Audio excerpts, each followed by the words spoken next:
Buenas noches, comunidad de la niebla. Esta noche nos adentraremos en este espeso, húmedo y frío ambiente compuesto de luz y oscuridad para escuchar la cuarta parte de nuestro especial recopilatorio con las mejores historias del canal de la luz y la oscuridad, de ángeles y demonios, que estoy seguro que les gustarán. Así que sin más introducciones, demos inicio a este especial que, hasta el momento, había estado oculto entre la niebla.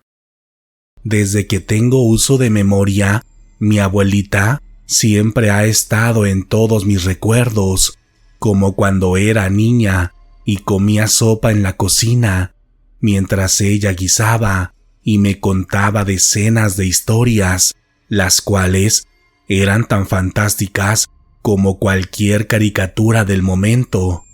Cuando crecí, me comenzó a enseñar todas las artes que dominaba, como la jardinería y herbolaria, en la que solía hablar con sus plantas, poniéndole nombres a cada una de ellas, y supuestamente recordaba junto a estas plantas partes importantes de la vida de cada una de ellas, porque desde niña mi abuelita me inculcó la idea de la reencarnación, pues según ella, todos los seres vivos en algún momento fueron o serán seres humanos. Otra de las disciplinas que le apasionaban era la comida, y de igual modo tenía una forma muy peculiar de cocinar, pues a sus platillos favoritos les decía pócimas, literalmente, como las brujas de la televisión, pero ella decía que sus pócimas eran para hacer feliz a la gente, y yo le creía completamente, porque su caldo de pollo era único en todo el mundo y tenía un sabor tan rico que literalmente me hacía feliz cada vez que lo comía. Pero quizá lo que más me llamaba la atención de ella era su fascinación por Dios, sus ángeles y sus incontables santos, pues mi abuelita tenía una historia distinta cada vez que hablaba de estos personajes, citándome tantos nombres de santos y oraciones que incluso hasta el momento me es difícil recordar. De hecho, la fe de mi abuelita era tan fuerte que cada día de la semana destinaba un momento especial para hablar con estos santos, con los ángeles o con Dios. Desde pequeña, mi abuela me decía que su cuarto de oración era un lugar prohibido para mí, porque ahí mi abuelita necesitaba un silencio casi absoluto para orar y hacer contacto con estos seres divinos, por lo que en mi infancia solo recuerdo ver aquel cuarto cerrado con una tenue luz que se escapaba por debajo de la puerta, acompañado de un delirante humo que tenía un olor tan exquisito que me encantaba disfrutarlo a la distancia. De modo que cuando cumplí 18 años, mi momento más esperado fue cuando fui a casa de la abuela para que me diera mi regalo. Esa tarde, cuando llegué a su casa, sentí que algo había cambiado, y no necesariamente en mí, sino con mi abuelita, porque desde que abrió la puerta, me sorprendió que estaba vestida de una forma distinta a como yo la solía ver, y esa vez ya no me hablaba con el cariño condescendiente y protector con el que siempre lo hacía, pues a partir de esa tarde me comenzó a hablar como si fuéramos dos adultas que habían tenido una gran amistad durante varios años de su vida. Y esto último no me parecía raro, al contrario, me gustaba porque me hacía sentir importante, y esta sensación fue más emocionante cuando aquella tarde me dijo que ya había sido tiempo de que me enseñara todo lo que sabía hacer, de modo que iría a su casa una vez por semana para aprender de cocina, plantas y herbolaria, y sobre todo de religión.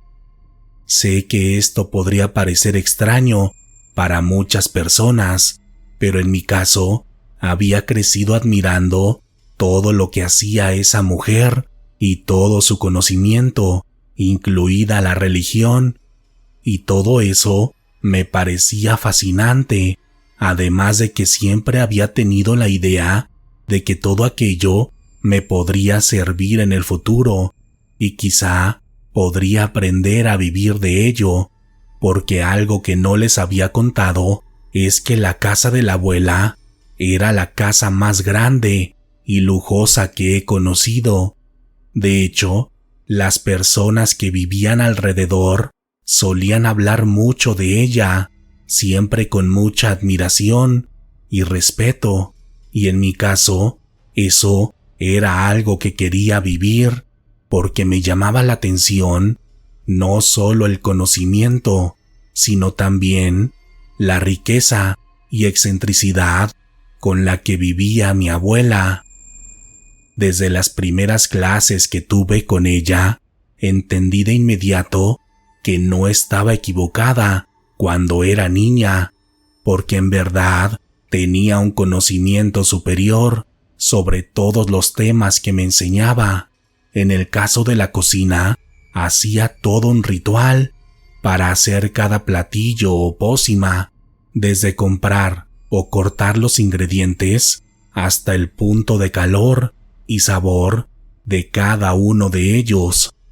En la jardinería y herbolaria me enseñó la importancia de cada una de las plantas, haciéndome escribir en un libro las características y cualidades de cada una de ellas, así como el ser o deidad espiritual que representaba a cada una.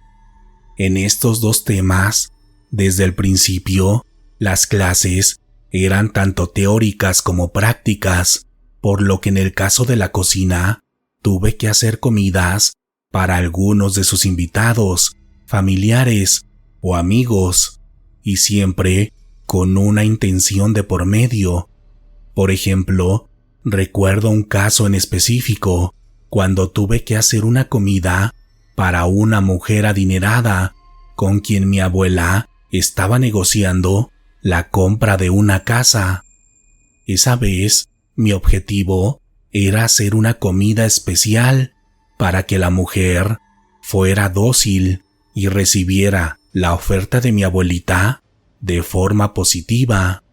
Esto sin utilizar una sola planta especial, porque toda la intención la debía enfocar con la energía de mis manos. Y esa noche, cuando la mujer se fue, mi abuelita se dirigió a la cocina para felicitarme, mostrándome el contrato que había firmado aquella noche. Y con la herbolaria, recuerdo una práctica en especial, cuando ya habían pasado un par de años de entrenamiento.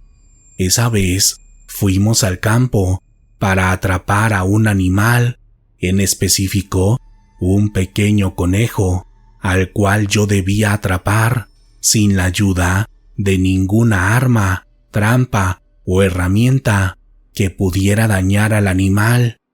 Por lo que esa vez preparé un pequeño morralito mágico, como les decía mi abuela, en el que metí una mezcla de plantas, las cuales debían atraer al animal y dejarlo tranquilo para que yo pudiera tomarlo y meterlo en una caja. Esa prueba me llevó 3 días en completarla, porque tuve que hacer varios ajustes, considerando la fase de la luna, la densidad de la tierra, así como la fuerza y dirección del viento. Pero una vez que lo capturé, venía la parte más difícil, pues tenía que proteger y cuidar al animalito durante un mes,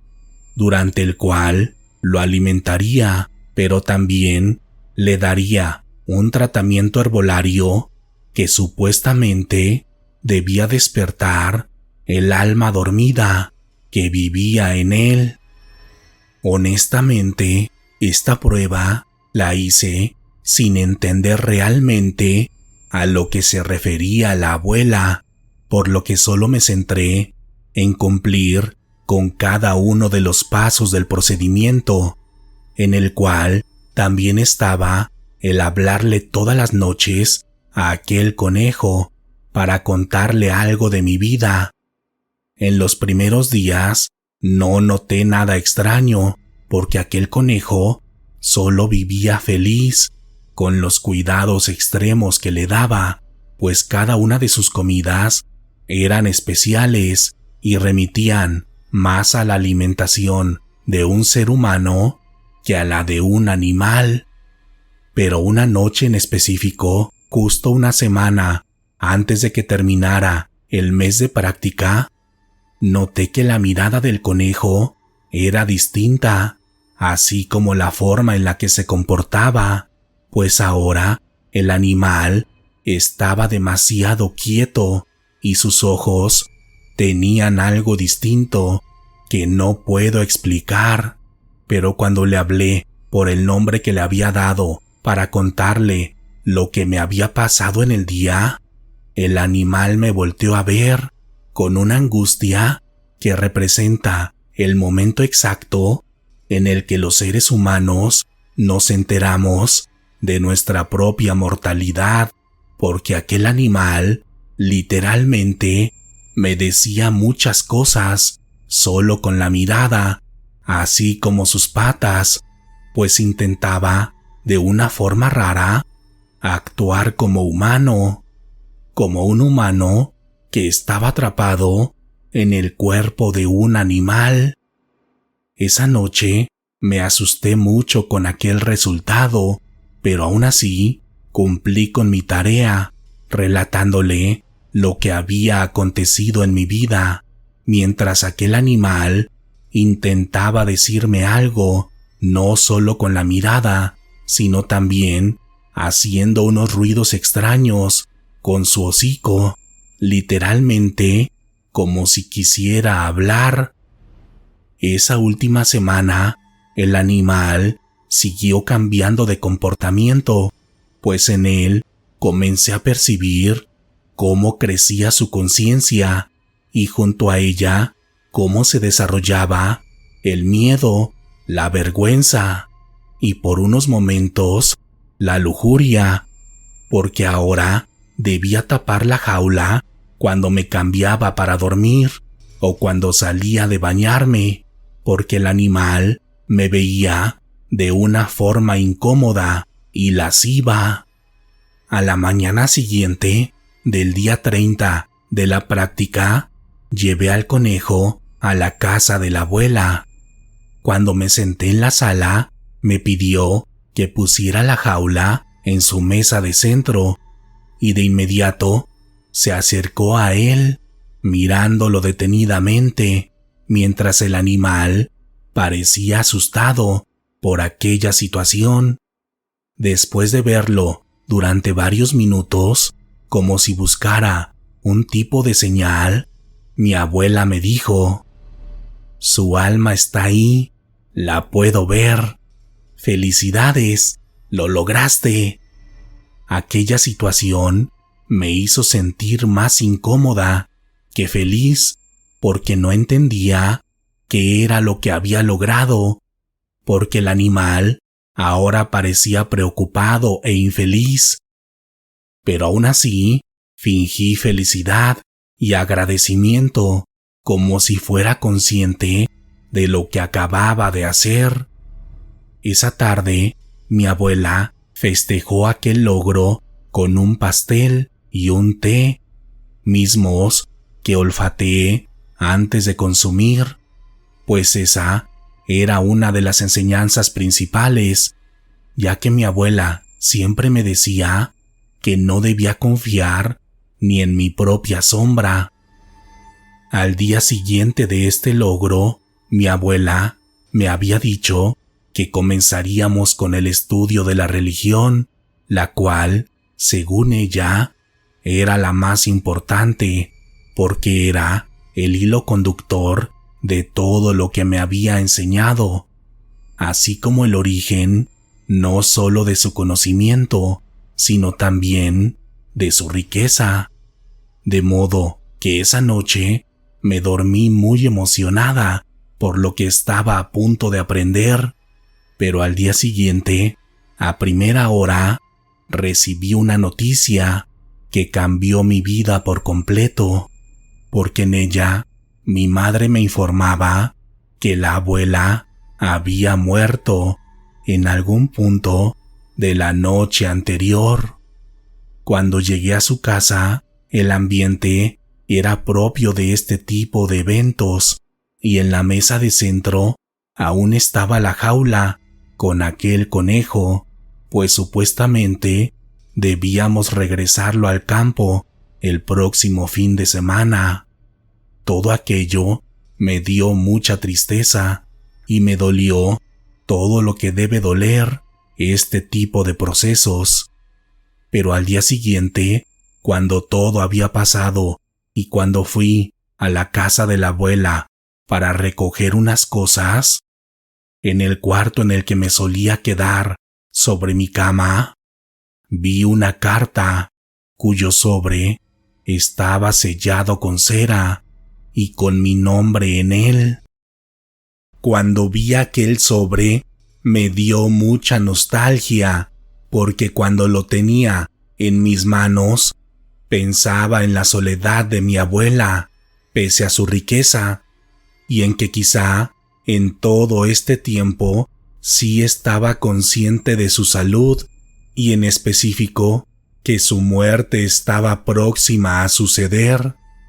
Esa mañana tardé 1 hora en abrir el sobre, pero cuando lo hice y comencé a leer las primeras líneas, mi cuerpo se congeló y mi mente batallaba por entender todo lo que estaba escrito en aquella hoja. Si estás leyendo esto, es porque ya no estoy en mi forma humana, pero no te preocupes, hija, seguiré en contacto contigo, porque nunca saldré de esta casa, pero no me busques, yo te encontraré, porque primero debo pasar 90 días en el infierno, cumpliendo mi castigo y acordando con mi padre el pago respectivo para regresar a la existencia humana.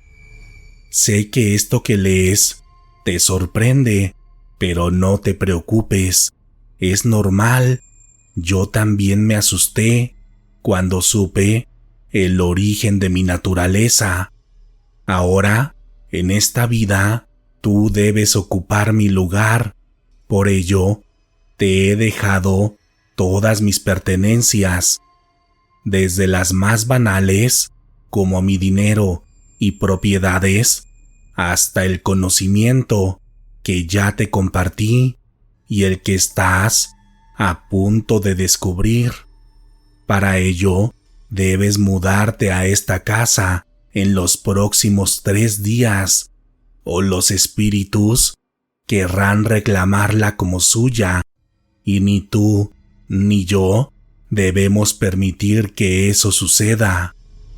Debajo de mi cama hay una madera falsa que puedes levantar sin problema alguno, y ahí encontrarás una caja cuya llave puedes encontrar en la maceta más querida de mi jardín. Tú sabes cuál es. En la caja encontrarás todos los documentos legales que necesitas para reclamar todo lo mío como tuyo, así como una llave en especial. Esa llave abre 2 puertas de esta casa, la del cuarto de oración, que tú conoces, pero que nunca has entrado, y la del cuarto de invocación, que está debajo de esta propiedad, y del cual nadie sabe su existencia, y nadie debe saber nunca más, solo tú y la sucesora que elijas en algún punto de tu vida. Hasta este momento es todo lo que tengo por decirte, pero insisto, no te preocupes, yo siempre estaré junto a ti. Por lo pronto, no olvides seguir hablando con tu conejo. Él sabe más de lo que crees, y su naturaleza está más allá de lo que puedes comprender, al menos hasta este día. Cuando terminé de leer la última línea de aquella carta, me quedé totalmente asustada y confundida, sin saber qué hacer en ese momento,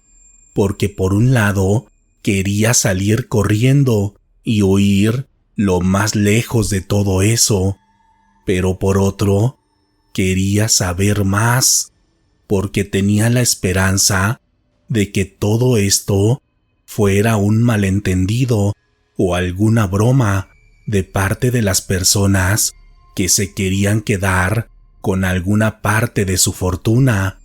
de modo que ese día tomé la decisión de guardar la caja y continuar con mi vida normal, quedándome esa noche en la casa para intentar procesar de mejor manera todo lo que estaba viviendo. Pero mientras pasaban las horas, los párrafos de aquella carta cada vez eran más pesados para mí, y en mi mente solo daba vueltas la idea de buscar aquella caja, tomar las llaves y abrir los 2 cuartos en los que jamás había puesto un solo pie. Así que cerca de las 11 de la noche tomé la decisión y fui en busca de la caja, y una vez que tuve las llaves en mis manos, me fui al cuarto de oración. Abrirlo fue más rápido de lo que creí, porque mi interés y curiosidad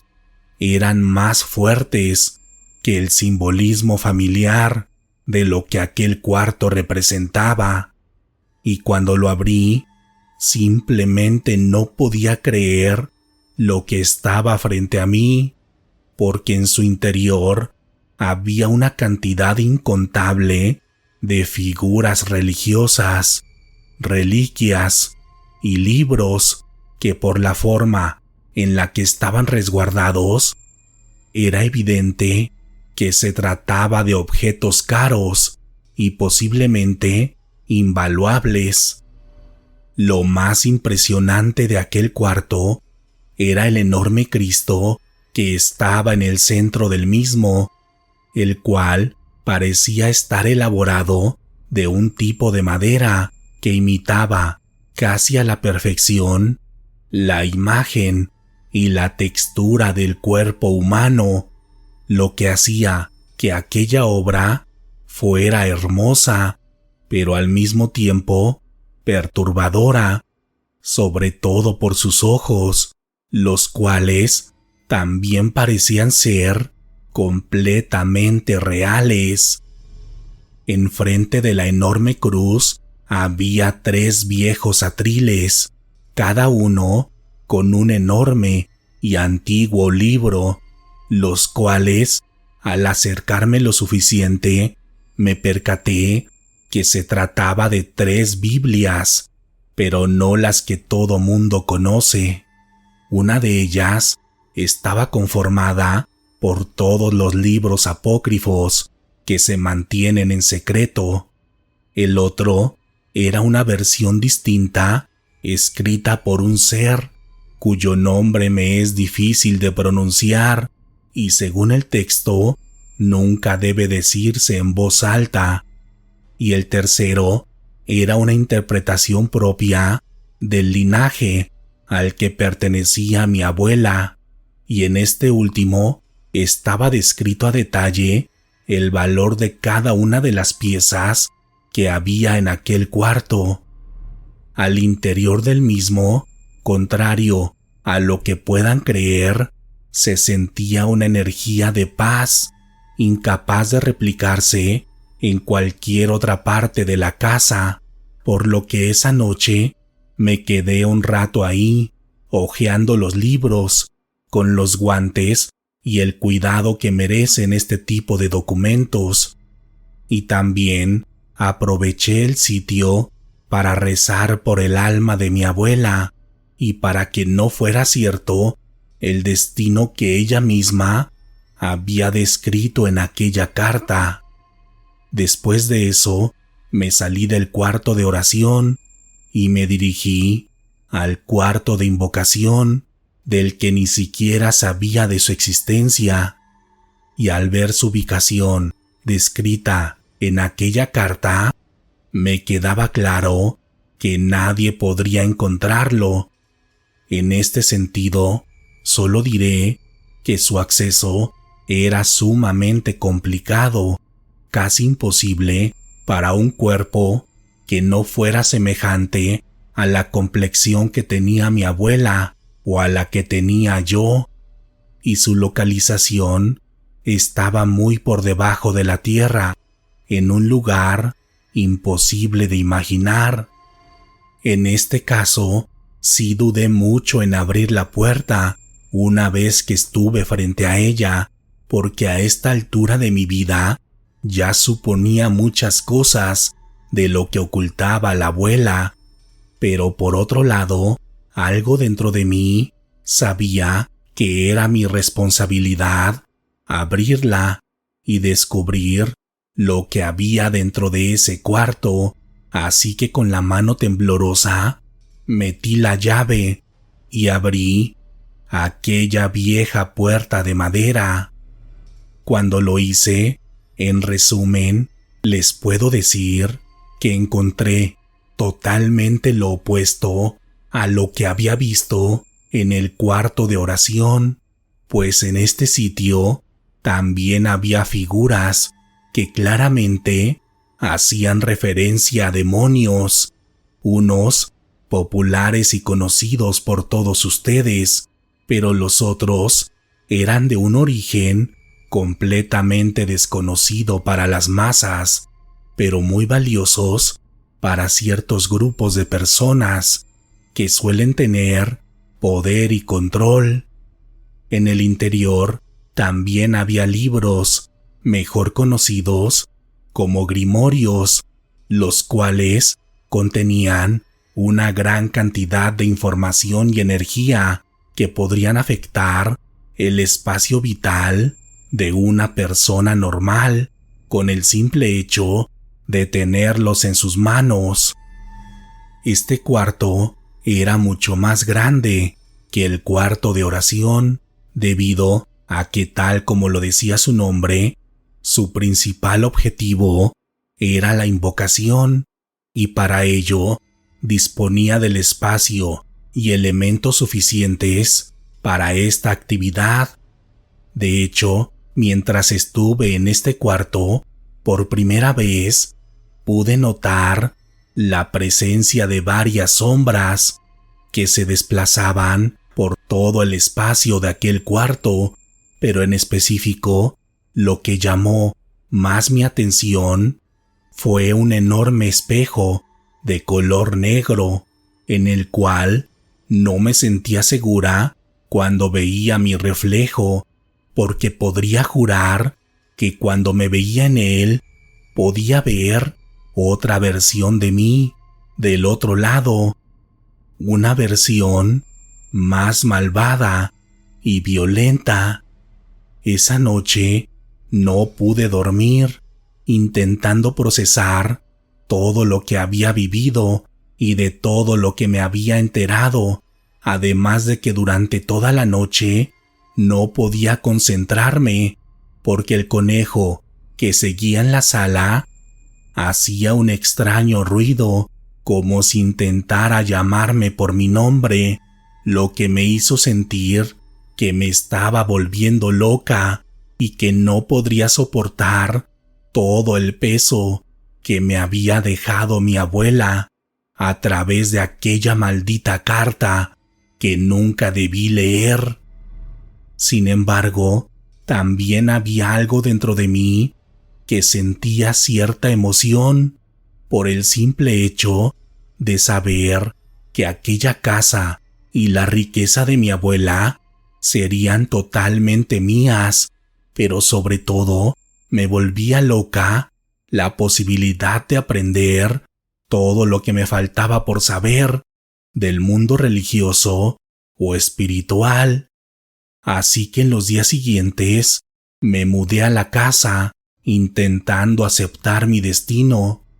En las primeras semanas viviendo ahí, me era difícil no sufrir por la ausencia de mi abuela,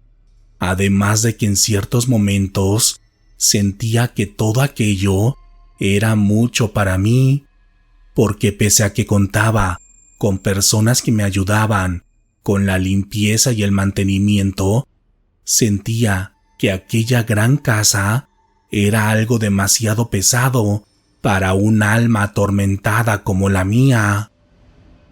Lo más difícil de este proceso, que duró 3 meses, fue intentar entender por mí misma todo lo que debía saber sobre la magia blanca y la magia negra, con el material que había dejado mi abuela en los 2 cuartos secretos,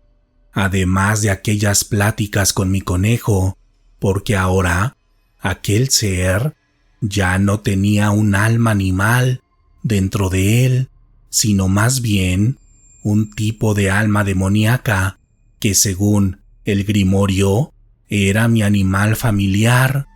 pero yo no me sentía cómoda con él, porque aquellos momentos en los que le platicaba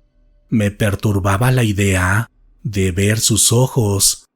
percatándome que me ponía atención en cada cosa que le decía, y cuando terminaba siempre intentaba hablar para comunicarse conmigo, pero poco a poco descubrí que sí me podía comunicar con él, porque una noche, mientras le expresaba lo difícil que era aquella nueva vida, el ser atrapado en el conejo me habló, pero lo hizo a través de mi mente, en un proceso muy distinto al que vivimos cuando nos imaginamos algo, porque en este caso podía sentir claramente cómo su esencia se metía en mi cabeza para comunicarse conmigo a través de mis pensamientos. Así que curiosamente, aquel animal que me incomodaba al principio terminó siendo mi principal confidente y apoyo en esta etapa inicial de mi camino espiritual, llegando a un punto en el que el conejo andaba por toda la casa haciendo sus propias cosas de la naturaleza animal que aún le quedaba, pero también haciendo otras que no dejaban de perturbarme, como cuando era capaz de cazar animales más grandes que él, o cuando se quedaba mirando a la luna en el centro del jardín, como intentando comunicarse con algo más grande que él. Pero una de esas noches en las que ya estaba a punto de irme a dormir después de hacer todas mis actividades, escuché la voz de mi abuela gritando mi nombre. Cuando la oí, me emocioné mucho porque ya no recordaba cómo se escuchaba su voz, pero al mismo tiempo me dio miedo porque sabía que ella ya no estaba en esta dimensión, aunque en ese momento recordé que los 90 días que había dicho ya habían pasado, así que comencé a seguir el origen de la voz, llegando hasta el cuarto de invocación, donde en su interior se escuchaba claramente su voz, como si aún estuviera viva. Cuando entré al cuarto de invocación, inocentemente tenía la esperanza de abrir la puerta y ver a mi abuela, tal como la veía cuando estaba viva. Ya saben, como en las series o películas de terror, pero cuando estuve dentro de la habitación, solo escuchaba su voz, como si su presencia estuviera por todos lados. Pero cuando miré accidentalmente hacia el espejo negro, la pude ver,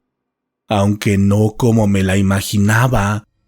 porque su imagen era completamente distinta, por decirlo menos, ya que era evidente su paso por el infierno, el cual le había dejado una factura muy grande, porque yo podía identificarla solo por la conexión que tuvimos en vida, porque realmente su alma era totalmente irreconocible. Aún así, me dio gusto verla, llegando incluso a las lágrimas, porque en ese momento tenía sentimientos encontrados. Por un lado, la alegría de ver nuevamente a mi abuela, con quien había crecido, y la que me había dado mucho amor, atención y conocimiento en vida, pero por el otro, la tenía justo frente a mí, como si aquella imagen fuera el reflejo de lo que yo sería unos años más tarde. Pero esa noche tuve una larga charla con el espíritu de mi abuela, en el que me contó los detalles de su paso a la otra vida, de su etapa por el infierno y de la oportunidad que Dios le había dado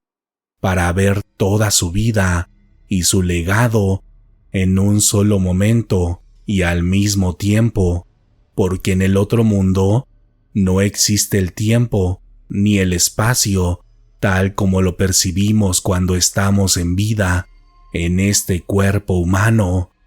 Y en aquella charla, mi abuela me hizo una propuesta distinta a la que me había dejado escrita en aquella carta, dejándome la libertad de que yo eligiera el camino que quisiera tomar, pues en este proceso había entendido que ella nunca tuvo la oportunidad de elegir, ni su abuela o su bisabuela, porque la vida de la mujer en la existencia humana es demasiado difícil y castigadora, aún entre los espacios desarrollados por y para la mujer, como los aquelarres. Esta decisión la debía tomar en un rango específico de días, pues en nuestra vida, como practicantes de magia, todo debe ser cíclico, así que en los próximos 60 días pensé mucho sobre esta decisión, leyendo libros de la luz y de la oscuridad, haciendo trabajos de evocación con ángeles, santos y vírgenes, pero también con demonios y seres de muy bajo astral. Esto acompañado con el apoyo de mi animal espiritual, quien reiteró su confianza y lealtad hacia mí en todo este proceso, y por supuesto varias sesiones de invocación al alma de mi abuela, la cual a veces era difícil de invocar, porque en el mundo espiritual su energía creció demasiado, así como su poder y conocimiento. Cuando llegó el final del ciclo previamente acordado, hice un ritual especial para que en el mismo lugar pudieran estar el espíritu de mi abuela, mi animal familiar, un demonio y un ángel. Esto, de acuerdo a los grimorios del legado al que pertenecía, era algo posible, pero al mismo tiempo algo muy difícil de conseguir. Pero esa noche lo logré, y después procedí a explicar el camino que tomaría, pidiendo la ayuda de todos los involucrados. En resumen, lo que les propuse fue la posibilidad de estar en el punto medio, en el equilibrio total entre la luz y la oscuridad, ya que después de recordar toda mi infancia y mi preparación adulta con mi abuela, entendí que ella siempre hizo esto porque sus oraciones a los santos y a Dios siempre eran efectivos en los tiempos difíciles y con las peticiones de amor, pero cuando había peligro, siempre era efectiva la eliminación de sus enemigos a través de sus pactos con el lado oscuro, de modo que el concepto y definición de bruja era algo más social que espiritual, porque las mujeres que se identificaban como tal solo reaccionaban ante la presión de los hombres y de las mujeres de aquel entonces, y no a través de sus propias convicciones. Esa vez, el demonio que estuvo presente no aceptó trabajar conmigo de esa manera,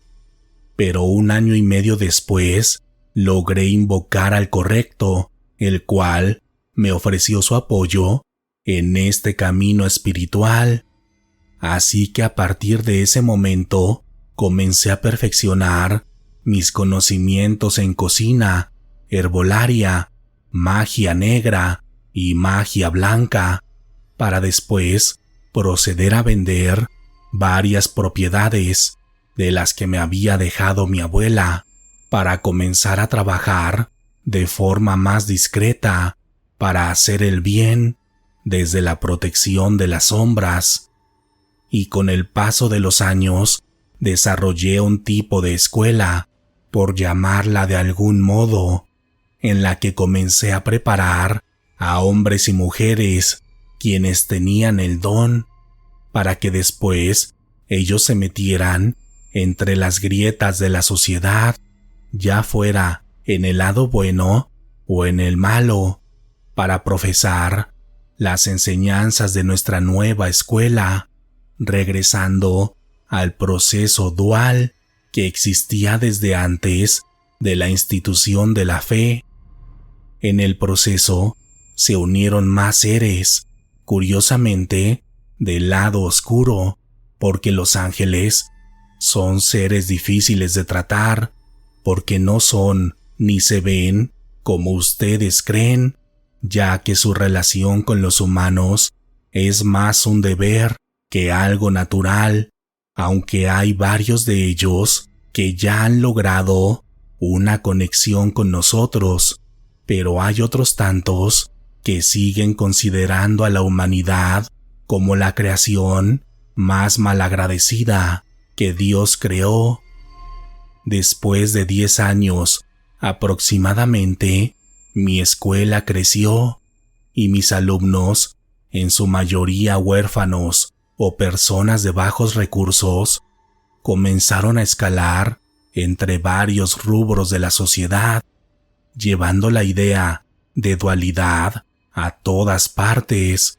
y trabajando con los dos lados de la magia sin distinción alguna. Este cambio ya es visible incluso en la actualidad y posiblemente muchos de ustedes se han dado cuenta de ello porque la difusión de varios temas que antes eran prohibidos han comenzado a surgir para el uso de todas las personas sin importar su origen, aunque también el sistema ha bloqueado este nuevo conocimiento y a mis alumnos, porque al poder le interesa la distinción, la desigualdad y la separación por nuestros ideales, el dinero y el color de piel, pero nuestro movimiento ha comenzado y tiene detrás a todo un ejército de humanos y de seres espirituales de todos los rangos. Espiritualmente, sigo invocando a mi abuela una vez por mes, y en estas pláticas me cuenta todas las novedades y nuevos conocimientos del mundo espiritual, y yo le comparto todos los avances que he logrado en este mundo, en el que ahora pasamos desapercibidos para los ojos vulgares e interesados, pero somos una fuerza para aquellos que quieren ver y escuchar. Incluso en estas invocaciones suelo preparar platillos específicos y esencias especiales para comunicarme con mi abuela, tal como lo hacía cuando era niña y cuando ella era lo más grande que podía tener frente a mí, cuando el olor de sus comidas era la forma más deliciosa de decirme te quiero, y cuando sus besos y consejos llenaban de amor mi vida, protegiéndome en el presente y preparándome para lo que venía en el futuro. Pero como todo es cíclico, sé que un día dejaré de caminar con los pies para volar entre las dimensiones y realidades desarrolladas por la luz y la oscuridad, y por ello quise compartir con todos ustedes una parte de mi vida, la cual comenzó con el amor de mi abuela y con aquella carta que dejó encima de mi cama, la cual dio vida a un sueño que hasta el momento vivo al máximo y del cual estoy completamente plena y feliz. Así que a manera de consejo les recomiendo dejar de temer a su oscuridad y no dejarse deslumbrar por su propia luz. Quítense las cadenas espirituales que les pusieron a sus padres, a sus abuelos, y que ellos, sin saber, se las pusieron a ustedes, pero siempre con la posibilidad de quitárselas fácilmente, porque la llave de la libertad es el conocimiento, y ahora todos ustedes tienen acceso a él. Solo es necesario buscar entre la paja digital de Internet, porque lo bueno y lo malo no existe en este mundo, ni en cualquier otro tipo de existencia. Esto lo comprobó mi abuela en su paso por el mundo espiritual,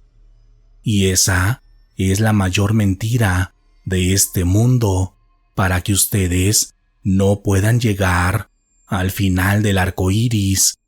que realmente es el punto medio entre todos los colores y matices que existen en esta realidad. Desde que era pequeña, uno de mis mejores recuerdos era escuchar las historias de mi abuela, quien al igual que mi madre, eran de origen mexicano, y aunque yo también lo soy, no lo fui por nacimiento, sino por la nacionalidad de mi madre y de mi abuela, ya que yo nací en España, en un mundo completamente distinto al que me contaban mi madre y mi abuela, porque cuando era niña tenía una imagen de México muy distinta a la que podía ver en la televisión, ya que para mí México era un lugar mágico donde todo podía suceder, debido a que mi abuela solía platicarme historias basadas en entidades que buscan a sus hijos eternamente, a enfermeras que regresan de la muerte para cuidar a sus pacientes, y pequeños seres llamados chaneques, quienes pueden ser tanto traviesos como malignos. Eso era lo que sabía de México, además de los obvios atractivos, como su cocina, de la cual podía probar algunas muestras en España, pero según mi madre y mi abuela, nunca iban a saber igual que la comida hecha en México. Así que cuando crecí y mientras estudiaba, mi principal objetivo en la vida era trabajar y juntar el dinero necesario para viajar a México junto a mi madre y a mi abuela, y así poder disfrutar en vivo de todas las historias que ellas me contaban. Pero la vida da muchos giros, y en este caso, cuando pude hacer el viaje, lo realicé solamente en compañía de mi mejor amiga, ya que mi madre y mi abuela no estaban en condiciones para realizar ese largo viaje junto a mí.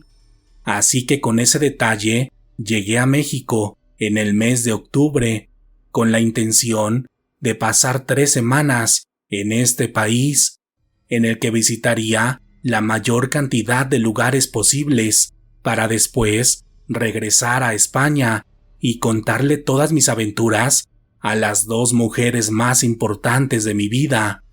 En mis primeros días en México pude confirmar varias cosas que ellas me habían contado,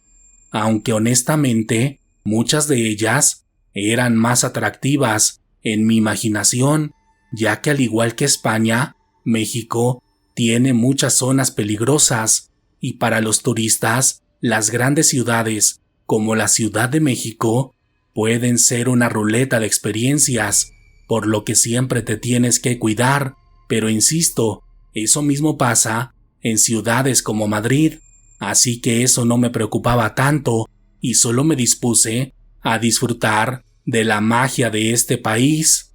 Y en este sentido, mi amiga y yo procuramos visitar lugares que tuvieran leyendas paranormales o donde se pudiera vivir la tranquilidad y el misterio de los clásicos pueblos mexicanos. Y después de visitar varios lugares como Puebla, Veracruz, Hidalgo y Michoacán, terminamos en Campeche con la finalidad de rentar un auto y llegar por carretera hasta Yucatán, el cual sería el último estado de nuestro viaje. Pero cuando realizamos este viaje en carretera, algo muy extraño nos sucedió. Recuerdo que eran cerca de las 7 de la noche y en cuestión de unos minutos, la tarde comenzó a oscurecerse rápidamente, lo que al inicio nos emocionó mucho porque realmente era algo mágico, pero de un momento a otro el coche empezó a fallar, jaloneándose bruscamente y encendiendo y apagando las luces, tanto externas como internas, como si se tratara de un problema con la batería. Así que con la precaución necesaria, nos orillamos para revisar que los cables estuvieran conectados correctamente. Y al hacerlo, nos percatamos que uno de ellos estaba bastante flojo, y después de acomodarlo, el carro respondió correctamente, permitiéndonos avanzar durante unos 20 minutos más en la oscuridad de la carretera. Pero justo cuando estábamos cerca de la entrada de un pueblo, el automóvil volvió a jalonearse, por lo que mi amiga y yo decidimos manejar en dirección a aquel pueblo, cuyo nombre no recuerdo porque era extraño, además de que solo estaba escrito sobre unas viejas maderas. El camino que llevaba a aquel pueblo era de pura terracería, por lo que debíamos ir lento y con cuidado para evitar quedarnos en medio de la nada. Pero después de unos 10 minutos,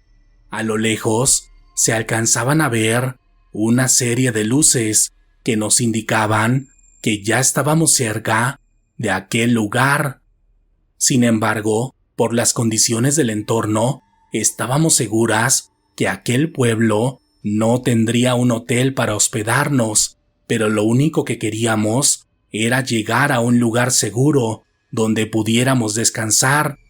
Y cuando llegamos a la entrada del pueblo, pudimos ver que la realidad era peor de lo que imaginábamos, porque literalmente se trataba de un lugar que tenía toda la apariencia de ser un pueblo fantasma, pero de acuerdo a lo que veíamos, no lo era, ya que algunas casas tenían iluminación y en las calles había señas de vida rural.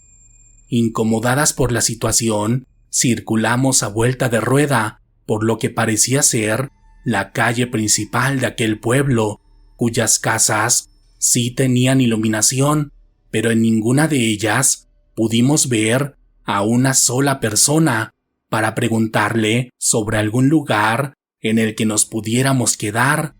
Así que continuamos avanzando, metiéndonos entre calles más pequeñas, y a esta altura, ya con un poco de miedo, no por un tema paranormal, sino por la inseguridad que hay en este territorio.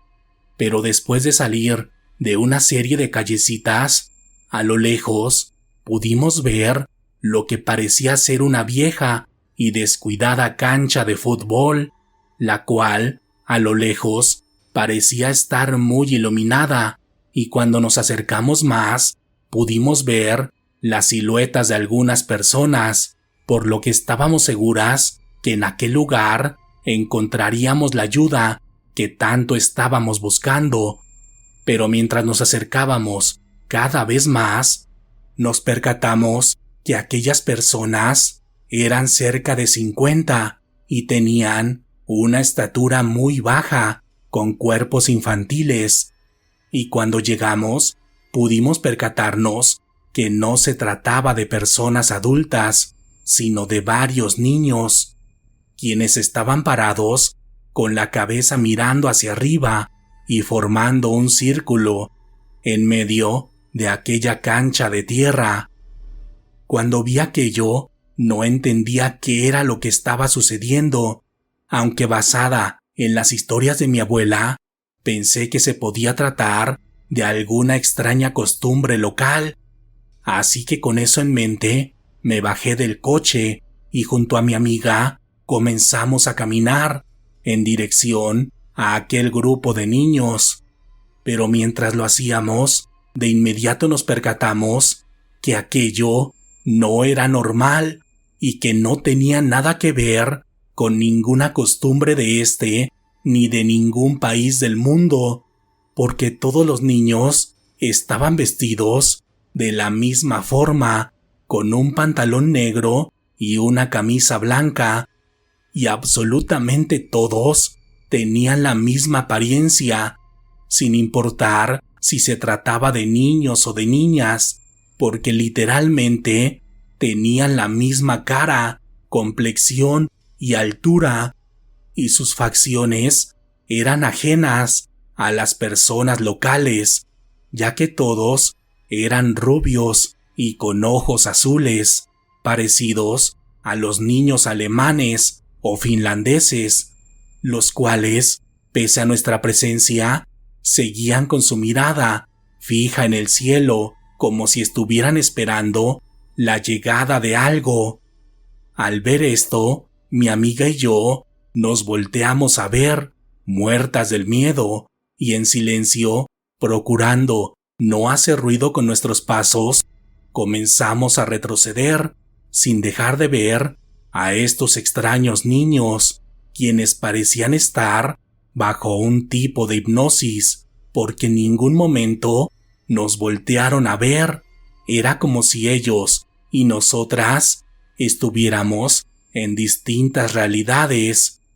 Así que lentamente y temblando del terror, pudimos regresar al coche rezándole a Dios para que nos protegiera y para que el coche no nos diera problemas y nos permitiera alejarnos de ahí. Pero gracias al Señor, el carro encendió sin problema alguno y de inmediato nos alejamos de ahí, llorando del miedo por lo que acabábamos de ver y preguntándonos constantemente si todo aquello había sido real. Pero cuando por fin salimos de aquel camino de terracería y pudimos regresar a la carretera principal, en el cielo vimos una enorme luz que se dirigía directamente hacia el lugar donde estaba aquel pueblo. La luz era enorme y circular, y cuando pasó por encima de nosotras, pudimos sentir una fuerte vibración que hizo retumbar todo nuestro cuerpo. La luz estuvo apenas unos cuantos segundos sobre nosotras, pero fue suficiente para entender qué era lo que estaba pasando en aquel lugar, ya que era obvio que esa cosa voladora se dirigía al mismo lugar donde estaban aquellos niños. Después de esto, honestamente, no recuerdo mucho de lo que pasó porque iba conduciendo de forma motriz e inconsciente, y cuando llegamos a nuestro destino, fuimos directo a nuestro cuarto de hotel, de donde no volvimos a salir hasta que llegó la fecha de nuestro vuelo de regreso a España. En la actualidad, recuerdo todo esto que les acabo de contar como si hubiera sido una horrible pesadilla, porque mis recuerdos son borrosos, pero estoy segura que todo lo que vivimos fue real, porque mi amiga también lo confirma, aunque ella sí regresó muy afectada de aquel viaje, tomando varios tipos de terapias para superar todo esto, incluida una terapia de regresión en la cual pudo revivir todo lo que vivimos, y cuando lo hizo, logró ver de una mejor forma a aquellos niños, y según su descripción, todos ellos tenían varios orificios en su rostro y su boca estaba completamente cocida. Esta experiencia era la última que quería compartir con mi madre y mi abuela, pero después de contárselas, mi abuela me dijo que ella sí había escuchado sobre algo similar cuando era niña, ya que en ese entonces se contaba que en ciertos pueblos era común ver la presencia de unos extraños hombres, quienes tocaban las puertas por las noches para ofrecer a estos niños rubios en adopción, los cuales iban acompañados de una fuerte cantidad de dinero para que los pudieran cuidar, pero siempre con el previo acuerdo de que algún día regresarían por ellos. Y a estos niños en estas zonas se les conocía como los niños de la luna por su color de piel y la extraña apariencia que tenían. De mi parte, no he querido investigar más porque esta experiencia no es algo que me guste revivir, aunque en estos días he estado pensando en sí hacerlo, porque honestamente me gustaría tener más certeza de qué fue lo que vivimos durante aquel viaje por México. Antes de continuar con el especial de esta noche, aprovecho para pedirles que me apoyen suscribiéndose a nuestro canal de YouTube, donde estamos a punto de llegar a los 1000 suscriptores, dejando su like y compartiendo su comentario, así como suscribiéndose a mi otro canal, Letras de la Oscuridad, donde encontrarán más relatos de terror ocurridos en las calles de la ciudad. Pero ahora sí, continuemos con las historias de esta noche que, hasta el momento, habían estado ocultas entre la niebla. Todos tienen recuerdos extraños de su infancia, o incluso recuerdos maravillosos, de los cuales muchas veces no tenemos certeza de su veracidad. Sin embargo, en mi caso, tengo un recuerdo muy claro en mi mente, tanto por el trauma que representó como por su maravillosa e increíble resolución. Todo comenzó hace unos 30 años aproximadamente, ya que yo era muy pequeña, según las cuentas de mi madre, de unos 4 años de edad, ya que este hecho también la marcó mucho a ella y se le complica recordar ciertos detalles. Esa vez habíamos ido en familia, junto a mi padre, a realizar unas compras familiares al Zócalo, justamente en las calles que están detrás de la catedral, las cuales estaban a reventar debido a que corría el mes de diciembre. Por tal motivo, mi padre me llevaba tomada de la mano, procurando cuidarme de los apretujones de la gente, pero en determinado momento, cuando estábamos justo delante de una tienda de ropa, un hombre se acercó reclamándole a mi padre por supuestamente haberle robado una bolsa. Seguido de esto, se acercaron 3 personas más apoyando a este señor, llegando a darle un par de golpes a mi padre, y entre este alboroto, en el que también habían incluido a mi madre, una mujer me tomó de la mano y me llevó corriendo rápidamente con ella. Obviamente, yo gritaba y lloraba porque estaba asustada por todo lo que estaba pasando,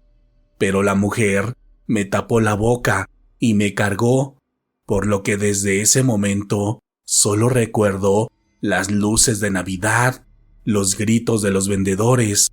y los villancicos que sonaban en una de las tiendas.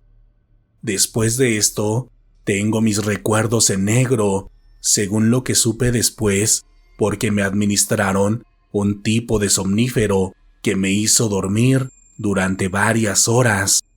Después de esto, recuerdo abrir los ojos y estar en una casa totalmente desconocida para mí, y cuando por fin pude mover mis labios y mi lengua, lo primero que hice fue gritar, preguntando dónde estaba mi mamá y pidiendo ayuda para salir de ahí.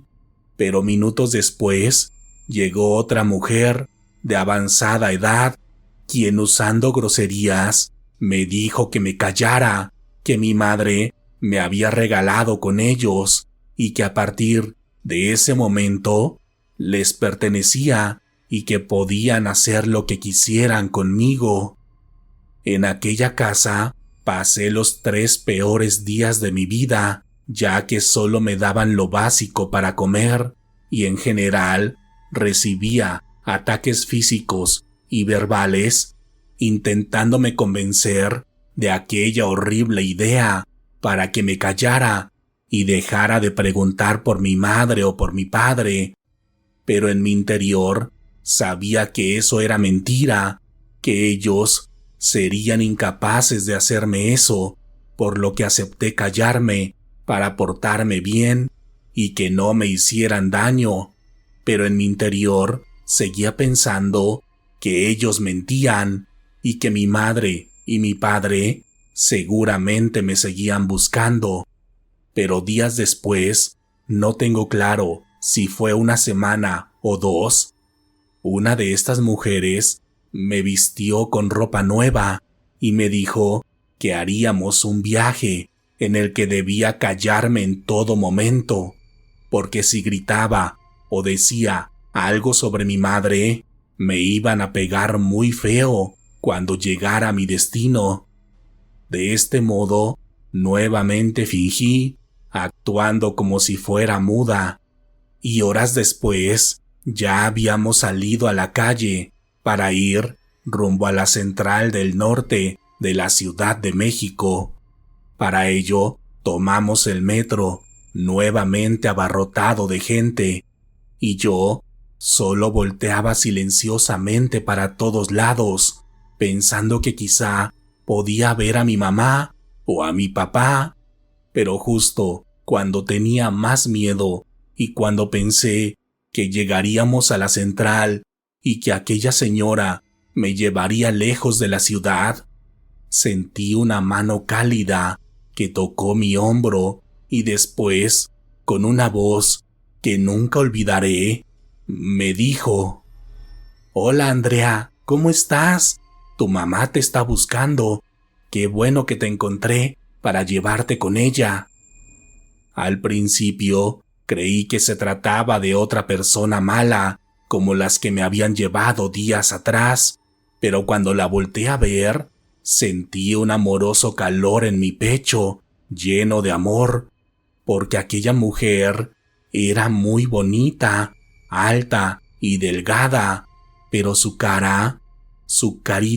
de piel morena, nunca la olvidaré, porque era hermosa y literalmente era como si fuera una muñeca en la vida real, de carne y hueso. En ese momento, la mujer que me llevaba consigo la insultó, diciéndole que yo era su hija, pero aprovechando el momento,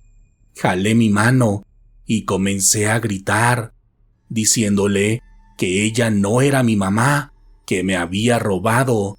y de inmediato las personas que viajaban en el metro la comenzaron a cuestionar, diciéndome que me dejara y que les comprobara de algún modo que ella era mi mamá. Pero la mujer parecía estar muy molesta y dispuesta a hacer todo con tal de llevarme con ella. Pero cuando todo era un caos, la mujer morena le dijo: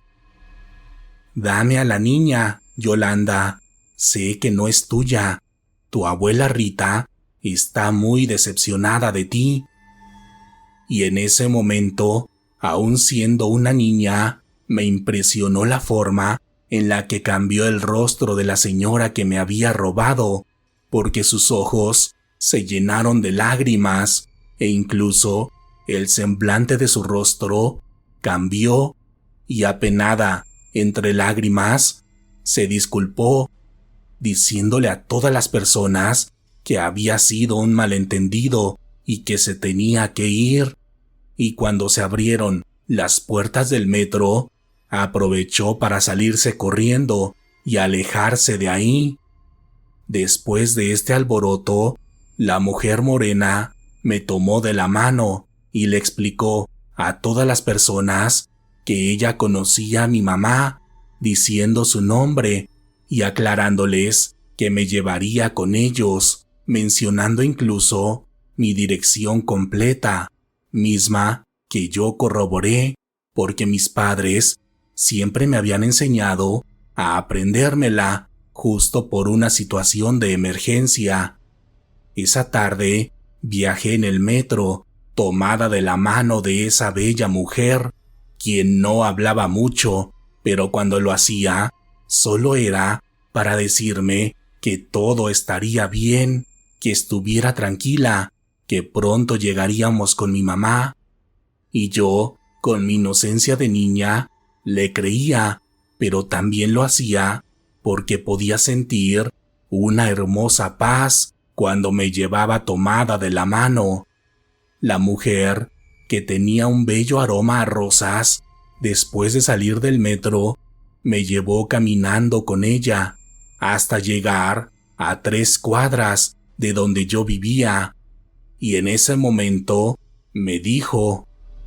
«Ve a tu casa, Andrea, tu mamá te está esperando. Yo te cuidaré desde aquí para ver que llegues con bien».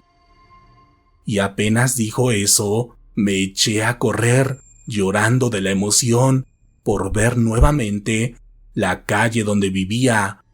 Y cuando toqué la puerta de mi casa, mi madre me abrió, dándome un fuerte abrazo y agradeciéndole a Dios y a la Virgencita de Guadalupe por haberme ayudado. Después de calmarse, me preguntó qué era lo que me había pasado y yo le conté todo, aunque extrañamente la última parte sobre la mujer de piel morena parecía no creérmela del todo, pensando que quizá había sido mi imaginación. Hasta este momento yo no entendía muy bien todo lo que había pasado debido a mi edad,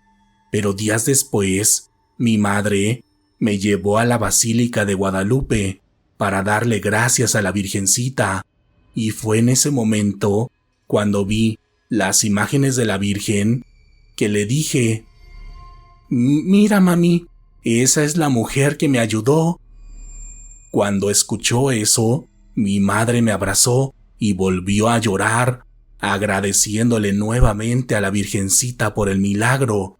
pensando que quizá había mandado a alguien para ayudarme.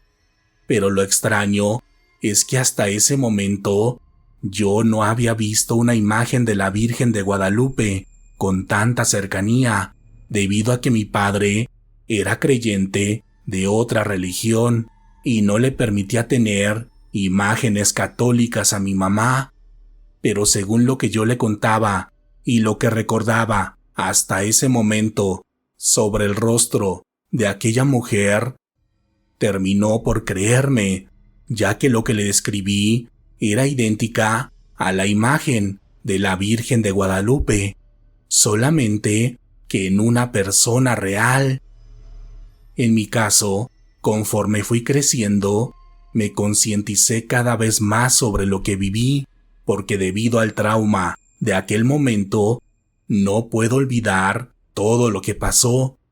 desde que me llevaron a aquellas extrañas personas hasta el rostro de aquella mujer que me ayudó,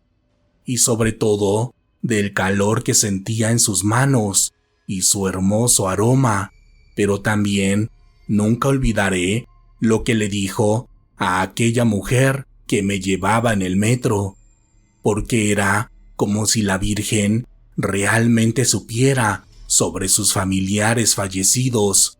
y quizá aquella tarde también fue una última oportunidad de redención para ella.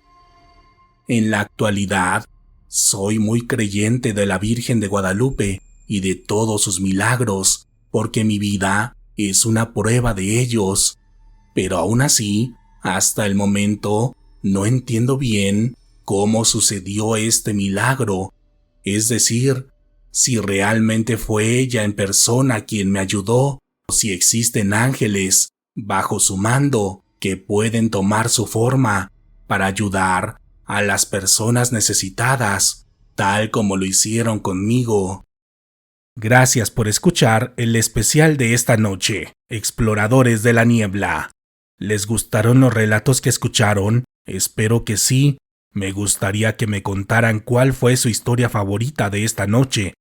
Recuerden suscribirse a este canal, darle like y compartir sus comentarios, los cuales estaré muy contento de leer. Si tienen alguna experiencia con el mundo paranormal, de la luz y la oscuridad, también pueden compartirla con nosotros en la sección de comentarios. Para tener una dosis extra de terror, los invito a suscribirse a mi otro canal de YouTube, Letras de la Oscuridad, donde también publico relatos de terror, pero desde una perspectiva más citadina, oscura y perturbadora. Si llegaron al final de este especial, háganmelo saber en la sección de comentarios, o también háganse destacar con un emoji de un delfín. Estaré muy atento de leer todos sus comentarios. Por el momento ha llegado la hora de despedirnos, pero pronto nos adentraremos nuevamente en la niebla, donde están ocultas las historias de la luz y la oscuridad que, hasta el momento, no habían querido ser escuchadas. Buenas noches.